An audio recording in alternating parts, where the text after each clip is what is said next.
ସାଧାରଣତଃ ଛୁଆମାନେ ଆମର ପରିବା ଖାଇବାକୁ ଭଲ ପାଆନ୍ତିନି। ତ ସେଥିପାଇଁ ଆମର ମାଆ ମାନଙ୍କୁ ବହୁତ ଦିମାଗ ଲଗାଇବାକୁ ପଡ଼ିଥାଏ କି ଛୁଆଙ୍କୁ ପରିବା କେମିତି ଖୁଆଇବା, କ'ଣ କହିକି ଖୁଆଇବା। ତ ସେଥିପାଇଁ ମୁଁ ଏଇଟା କଦଳୀର ଗୋଟେ ରେସିପି କି ମୁଁ ମୋର ଝିଅକୁ କଣ୍ଟା ନଥିବା ମାଛ କହିକି ତାକୁ ଦେଇଦିଏ। ତାକୁ ମାଛ ବହୁତ ଭଲ ଲାଗେ, ଯେହେତୁ ସେ କଣ୍ଟା ଖାଇପାରେନି ତ ସେଥିପାଇଁ ମୁଁ ତାକୁ କଣ୍ଟା ନଥିବା ମାଛ। ନମସ୍କାର, ଡିମ୍ପଲ୍ସ ଡେଲିସିୟସ୍କୁ ଆପଣମାନଙ୍କୁ ସ୍ୱାଗତ ଜଣାଉଛି। ତ ଏଠି ମୁଁ କଞ୍ଚା କଦଳୀ 5ଟି ନେଇଯାଇଛି। କଦଳୀର ପ୍ରଥମେ ଆମେ ଡେମ୍ଫ ଗୁଡ଼ିକୁ ଭଲ ଭାବରେ କାଟି ନେବା। ଦୁଇ ପଟ ଡେମ୍ଫ କାଟି ସାରିଲା ପରେ ତାକୁ ଆମେ ଯେଉଁ ମୋଟା ଅଂଶ ଆମର କଦଳୀର ଚୋପା ଟିକେ ଆମେ ତାକୁ ଗ୍ରୀନ୍ କରି ପତଳା ଚୋପା କାଢ଼ିବାନି, ଆମେ ତାର ମୋଟା କରିକି ତାକୁ ଚୋପାଟାକୁ କାଢ଼ିଦେବା। ଯଦି ଆପଣଙ୍କ ପାଖରେ ଟିକେ ବଡ଼ ସାଇଜ୍ର କଦଳୀ ଅଛି ତାହେଲେ ଆପଣ ତାକୁ କାଟିଲା ବେଳେ ତାକୁ ଦୁଇ ଭାଗ କରିଦେବେ, ଲମ୍ବାରେ ଦୁଇ ଭାଗ କରିଦେବେ। ଏଇଠି ଯେହେତୁ ମୋର କଦଳୀଟା ଏତେ ଲମ୍ବା ନଥିଲା ତ ସେଥିପାଇଁ ମୁଁ ତାକୁ ବାସ୍ ଗୋଟେ ଲମ୍ବାରେ ହିଁ ତାକୁ ଗୋଟେ କଦଳୀକୁ ମୁଁ 3 ପିସ୍ରେ କରିଛି। ଆପଣ ଯଦି ଆଉ ଟିକେ ବହୁତ ମୋଟା କଦଳୀ ହେଇଥିବ ତାହେଲେ 4 ପିସ୍ରୁ 5 ପିସ୍ ମଧ୍ୟ କରିପାରିବେ। ଦେଖନ୍ତୁ ଏମିତି ପତଳା ପତଳା ହିଁ କଦଳୀ ଗୁଡ଼ିକୁ କାଟି ନେବେ। ଯଦି ମୋର ଭିଡ଼ିଓ ଭଲ ଲାଗୁଛି ଲାଇକ୍ କମେଣ୍ଟ ସେୟାର କରନ୍ତୁ। ଯଦି ମୋ ଚ୍ୟାନେଲରେ ନୂଆ ଅଛନ୍ତି ପ୍ଲିଜ୍ ସବସ୍କ୍ରାଇବ୍ କରନ୍ତୁ।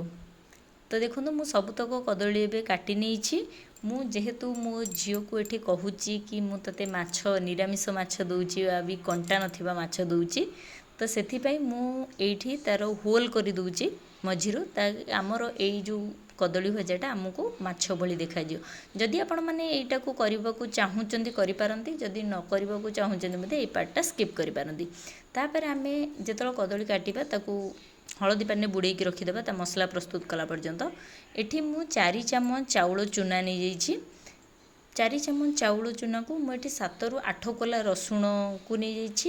ଗୋଟେ ଛୋଟ ଖଣ୍ଡ ଅଦାକୁ ନେଇଯାଇଛି।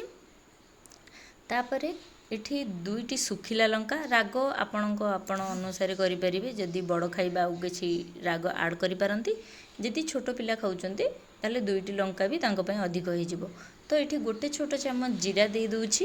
ଏଇସବୁକୁ 4ରୁ 5 ଚାମଚ ଆମେ ଏଠି ପାଣି ଦେବା। ବହୁତ ପାଣି ଆମେ ଦେବାନି, କାରଣ ଆମର ପାଣି ଅଂଶଟା ବେଶୀ ଦେଇଦେଲେ ଆମର ଚାଉଳ ବଟାଟା ପତଳା ହୋଇପାରେ, ସେଥିପାଇଁ ଚାଉଳ ଜଲ୍ଦି ପତଳା ହୋଇଥାଏ। ତ ଏଠି ଆମେ ଚାଉଳ ବଟା ଦେଖନ୍ତୁ ଆମର ପ୍ରସ୍ତୁତ ହୋଇଯାଇଛି।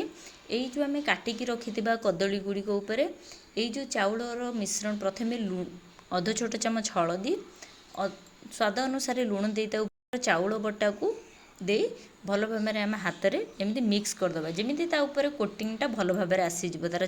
ଏଠି ଆମେ 15ରୁ 20 ମିନିଟ୍ ପର୍ଯ୍ୟନ୍ତ ତାକୁ ମ୍ୟାରିନେଟ୍ କରି ରଖିଦେବା। ମ୍ୟାରିନେସନ୍ ଦ୍ୱାରା ଆମର ଭଲ ଭାବରେ କଦଳୀଟା ସଫ୍ଟ ହେଇଯିବ ଆଉ ଖାଇବାକୁ ମଧ୍ୟ ଟେଷ୍ଟି ଲାଗିବ।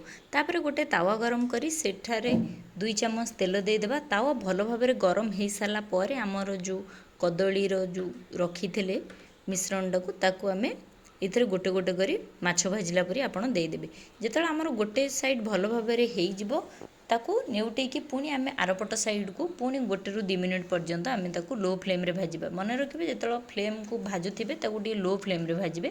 ଦେଖନ୍ତୁ ଏ ଆମର ପ୍ରସ୍ତୁତ ହେଇଯାଇଛି କଦଳୀର ଭଜା। ତ ଆକୁ ଆମେ ଗୋଟେ ପ୍ଲେଟ୍କୁ କାଢ଼ି ନେବା ଆଉ ସର୍ଭ କରିନେବା। ଦେଖନ୍ତୁ ପ୍ରସ୍ତୁତ ହେଇଯାଇଛି ଆମର କ୍ରିସ୍ପି କଦଳୀ ଭଜା। Thank you.